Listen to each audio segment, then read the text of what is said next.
What's going on, you guys? MrMoony1235 back here yet again for a highly anticipated album review. This is for Cracker Island, the new album from Gorillaz. So I'm a little bit late on this one, but I'm actually kind of happy about it because after sitting with the album for a few days, even after the leak, I guess I've already changed my opinions on a few of the songs, and also looking at some of the comments that other people have made about the album. Gave a really interesting talking point, I guess. So I guess I'll dive a little bit into that. A lot of people are not really liking this album for the fact that it is a straight up pop album. It does sound very safe. There's not a whole lot of experimentation going on in this album. And, rightfully so. I mean, working with the producer that he worked with Greg Kurstin on this album, who's mainly known for producing pop records, it's no real big surprise that it came out this way. Also, the album feels extremely short. I'm really happy that I happened upon this deluxe edition release a few days after the main album came out, because the deluxe tracks help flesh it out a little bit more, I think, than the standard 10 tracks do. Because it does feel like a very quick listen, the main album does, which again I think might be a little bit of like a pop music kind of, I guess, cliche maybe. I'm not sure. I do think the base album is great, personally. It's definitely not what I was expecting after hearing the rest of the main singles, I guess. Half the album was released before, the actual release date, which is odd. I do think this album was planned to come out a lot sooner than it actually did. I know this was all the label's fault. I'm sure that Damon had fully intended for this album to come out while they were actually on the freaking tour for the album. A little ridiculous. Also, just the album in general already kind of sounds like summertime in general. And I mean, if it's true that this album has been done since May, then yeah, it kind of makes sense that he was expecting for this to roll out a little bit sooner than how it did. But anyway, it's finally here now. I do have a few little pieces of media that we can take a look at before I start talking too deeply into it. This is just a standard CD version of the album. I do have my my deluxe box set and a Japanese edition of the CD coming, so I will do a separate video on that when they actually come in. I just got this from Target, the booklet on the inside. A few of those are credits, they're not lyrics, disappointingly. I was really hoping to get some lyrics. This is a bunch of the artwork that you've already seen in promotion up to the release of the album, which is cool. Of course. Mini booklet. Really cool. I don't have that big a problem with the album cover. I know most people hate it, but I really don't have that big of a problem with the album cover that much. It's always good to get bits of art that symbolize each phase, because you can always tell what album the artwork is for, because it's always slightly different. And we also have a vinyl. This is the Target exclusive variant, which is on neon pink. So it's a little bit translucent with the label, which is cool.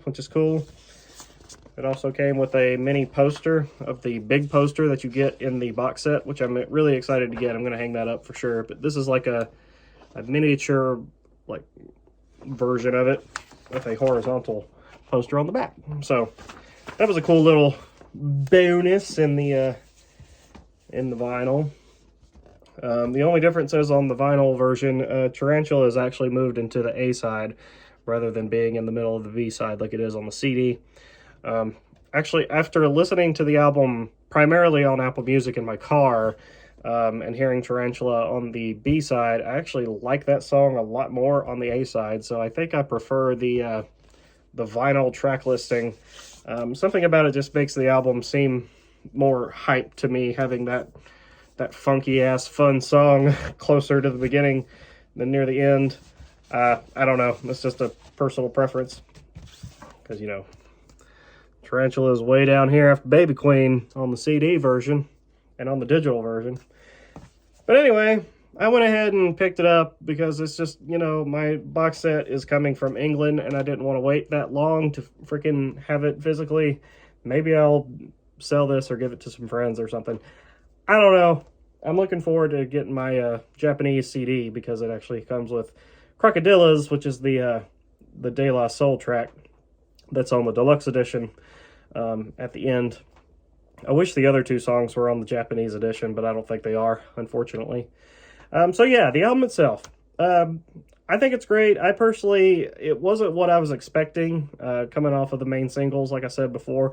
I wasn't expecting such a safe, pop-oriented album.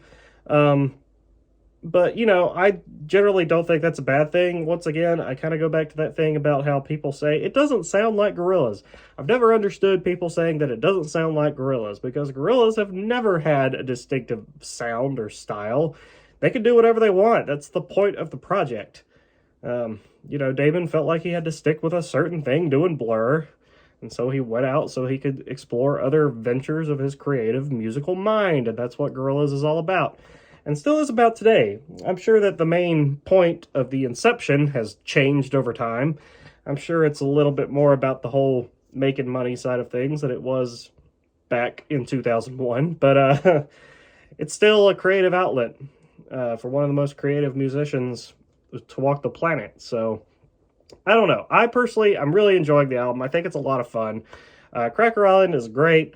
Of course, we've known it for almost a year now. This song has been out, which is ridiculous, again, with the release cycle. Oil, great song. Stevie Nicks sounds great on it. I wish there was a little bit more of a highlight on Stevie Nicks, like just solely her, instead of her and Damon like going back and forth on the track. But this song, at first I was a little disappointed in it. But after listening to it numerous times and like reading into the lyrics a little bit more, I love it more and more. I do. I think Oil is one of the best songs on this album now. Stevie Nicks sounds great though, harmonizing with Damon. That said, before, I mean, they sound great together. I think she was a great addition to this track. The Tired Influencer has like a nice island kind of vibe. You know, the lyrics again on the whole like social media and phone is bad.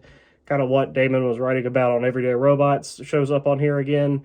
And a little bit throughout the album too about the whole, you know, social media is kind of ruining our life or whatever, and we're all kind of a part of our own digital cult, I guess, is some of the subtext that you could put on a lot of the tracks on this album. Trending on Twitter what some of us live for, you know, that whole shit in New Gold, for example. And you got the whole like looking out over the LA, like the sunsets in LA or whatever that Damon seems to think are the most beautiful thing on the planet. You get some of that dreamy vibes coming in on tracks like Baby Queen. At first I was a little confused about what the actual story of this album was because it didn't seem really interconnected as much, but I'm kind of piecing it together now in listening to through the track list. But The Tired Influencer is an amazing chill vibe. I love the lyrics on this track, especially, like I said. And yeah, like I said, really chill island vibe. I love it personally. I think it's one of the coolest like slow jams that the band have put out here lately. Silent Running is fucking amazing. One of their best singles of the entire discography. I think the song is a fucking jam, and it's like got this 80s synthesizer thing that's just killer. I love Silent Running so much. The New Gold has been great. We've known it for a long time. New Gold's fucking awesome. I love Tame Impala's vocal delivery on that. It's probably still my favorite part of the track, along with the funky beat. Just like the funky beat on Cracker Island, just the same kind of thing, you know, it's just awesome. Baby Queen, what's I say, a really dreamy song. Really, really cool. I love Baby Queen. Tarantula is another one of them kind of funky. It's got like one of them like funky guitars in the background, kind of like a Volpic song. I fucking love it. If you're good for me, then I'm good for you, and that's all I need in my life. I love that refrain. I think it's catchy as hell. It's such a fun, dancey song. It's so, so cool. Tarantula is a fucking bop. One of my favorites of the tracks that we didn't hear yet. And Tormenta with Bad Bunny. People have been dogging on this song, and I just do not fucking understand it. It sounds like the pop music that's big and famous. And it's one of the most listened to songs in Spotify's global top 25 or something like that right now. Tormenta with Bad Bunny, Tormenta, which is great. I personally think it's getting more people to listen to Gorillaz, which I think is incredible. I think this song is a fucking bop, though. It's got that reggaeton beat that Bad Bunny is known for. It's chill as fuck. I love the contribution that Damon has on it. Kind of has another one of them chill island vibes like Tired Influencer does. I think it's great, personally. Skinny Ape has been one of my favorite songs of the whole album, and still probably my favorite song on the album. If I had to pick one, Skinny Ape would probably be it. I love the beginning. I love the wonky synthesizers in the beginning. I love the punky-ass ending to the track. I think it's fucking epic. One of my favorite Gorillaz songs of all time, honestly. The Possession Island with Beck. Nice, joyous, kind of hopeful piano ballad right there at the end. Very emotional. Beck and Damon sound very similar when you listen to this track. It's hard to distinguish. I don't think Beck was necessary for this, but I think it's cool that he's on it. I love the mariachi section near the end where the horn comes in with like the Spanish guitar and stuff. That part's really cool. I think it added a nice little layer to the track, and I think it ends out the main album beautifully. Here where we get into the interesting discussion is in the bonus tracks with Captain Chicken with Dale the Funky Homo Sapien back from Clint Eastwood to come back and do another Gorillaz track. Captain Chicken, I just wish this song was longer. It's definitely my favorite of the 3 main bonus tracks. I love Damon's contribution on it. And another thing that people have said about these bonus tracks as well is that it kind of reminds them of old school Gorillaz. Like phase 1 kind of Gorillaz. Maybe a little bit of like a G-sides, kind of B-sides feel to it, which I agree with. These tracks definitely would not fit in the main album. They are definitely completely different sound, for sure.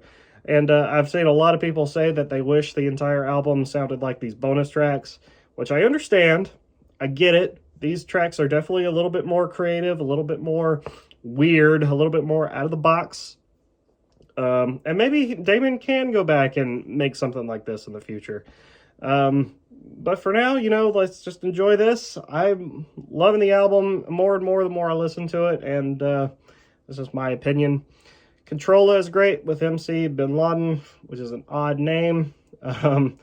Definitely probably my least favorite of all the bonus tracks. Crocodillas with De La Soul is fucking great. It's really cool to hear them like doing like just a straight up rap over the top of some really cool ass beat. Really cool. I just wish some of these bonus tracks were longer, especially Captain Chicken. That song is fucking awesome to me. The piano 2D version of Silent Running is great. It's really brings the track more melodic kind of feel, just like kind of Possession Island, but it sounds great. And then the New Gold remix that's at the very, very end. That's probably the best remix that I've heard. Even going back to like the Humans era. After like D-sides, I really don't listen to that many Gorillaz remixes anymore. But this one's definitely worth listening to, so I think that was a good inclusion in this version of the album. So, in general, I'm enjoying it. I understand why people might not be, from how clean and safely produced and how pop music and non-weird the main album is. I totally get it. That personally doesn't interrupt my feelings on it. It's just one of those things where, like, if I want that particular sound, I can just go back to listen to D-sides or where some of those more wonky or weird songs are. They're not going to put something like Bill Murray on this track, on this album. I mean, you know what I'm saying? I don't know. That's just my personal opinion. I'm really, really enjoying the album. I think it's going to be great for summertime this year. It's going to be a great summertime chilling album. You can throw this on, then you can throw on the Now Now at night where you're chilling and get some more summertime vibey tracks, you know what I'm saying? Want a little bit more fun with Song Machine. I don't know. I think this is a good pairing with the Now Now. is another thing. I think this album and the Now Now have a lot of similarities in being really kind of vibey summertime feeling tracks or albums. This one's just a little bit more happier than the Now Now is. But still, you know, I think these are both great albums, and I'm really enjoying Cracker Island. I'm looking forward to getting my deluxe box set and showing that off on the channel, getting my Japanese CD, and yeah, we'll take a look at that when those come in. So this has been fun. Tell me what you guys are thinking down there below, if you agree about the criticisms about it being too pop music and too safe, or what you think of that whole argument. So yeah, I'd be interested to know. I'll see you guys later. MrMoony 1235 out.